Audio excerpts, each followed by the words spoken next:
Doctor Who, Star Wars, Star Trek, Rings of Power. A lot of shows or movies have been adapted for an audience with pronouns, which complains about all sorts of things, on many social media platforms.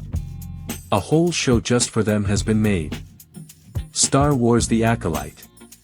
The power of many show, from your favorite lightsaber dealer. Turned out to attract, not that many viewers.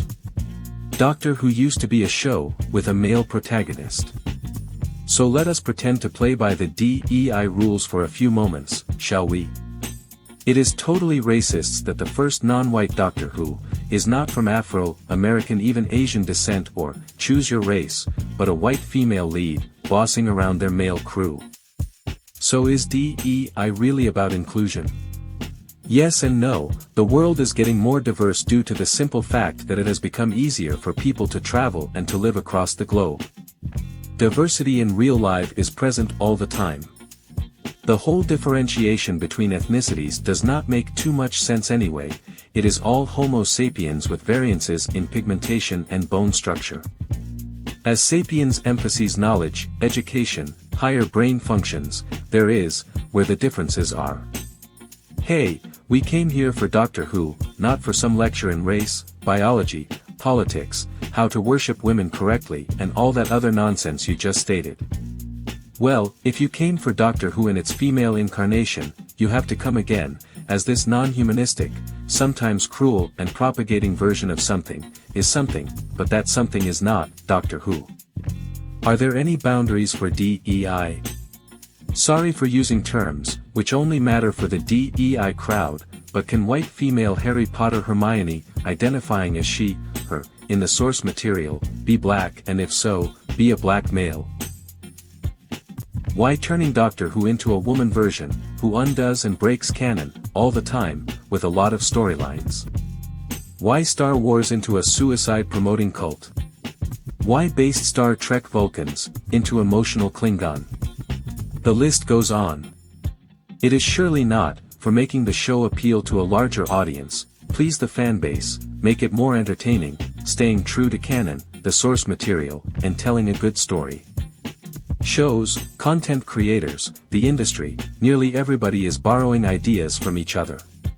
One favorite, who requires all the F, N, and M passes, lethal, made aware, that Sonic the Hedgehog, borrows massively of, Dragon Ball. So here is the ultimate question for you fine creators out there. Why not create a new show?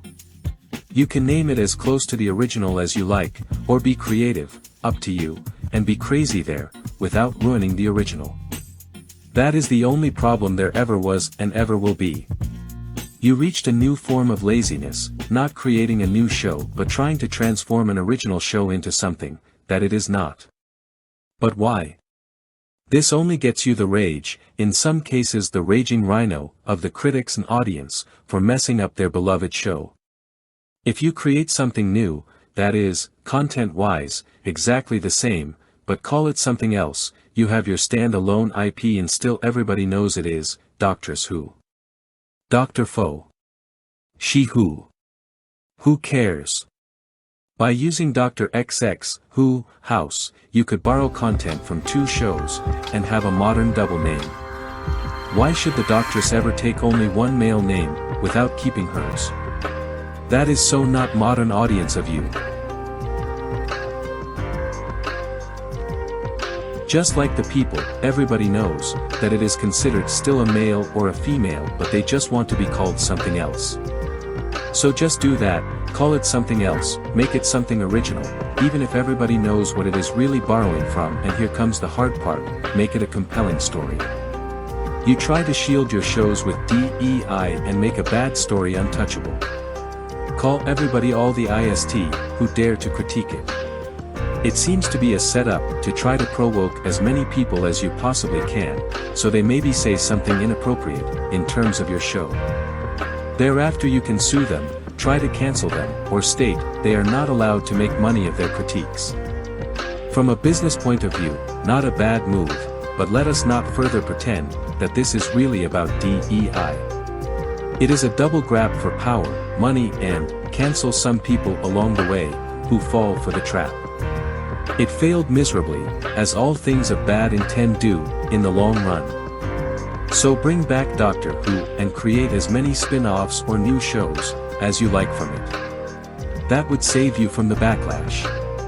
There are a lot of examples, like the Scary Movie series, which became its own genre depending how well and entertaining the adaptation, implementation and execution is. The female version could bring more levity, dancing, drama, emotions or whatever you deem female attributes, to the table, or anything else you thought is missing in the original Doctor Who. That could make it appealing, if you would have really tried, though. You did not.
Teardrop on